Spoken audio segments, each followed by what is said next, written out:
there's a phrase that was in an op-ed by in the New York Times about misdirected philanthropy. Mm, That's really thinking about philanthropy that favors the funding of white-led organizations over those led by people of color.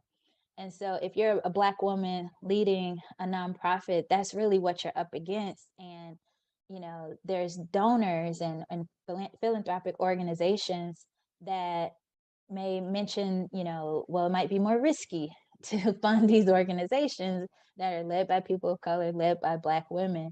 And there's just so much BS really that they have to get through to really get a disproportionate yeah. amount of funding, In the first right? place, right? Right. It's already a low amount, but then there's these complicated grant applications and reporting requirements. There's the anti-Black impact narratives that they have to use in these applications. Yeah. There's penalties for their lack of connections and unknown board members.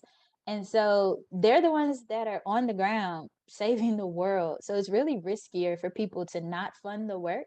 Yeah. But then that's when you get into like, well, this is the system and how it's designed. And I was listening to a webinar yesterday where they were talking about philanthropy and the inequalities there.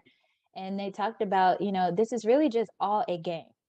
Yeah. It's not about actually addressing those issues. So I really think that for Black women in this space, like we're already magic, superheroes, all the superlatives, but particularly in this space, there's just layers and layers of obstacles that many women have to go through, but they're still here, they're still thriving, they're still leading their organizations, they're still having an impact on the populations that they serve, and they're getting it done.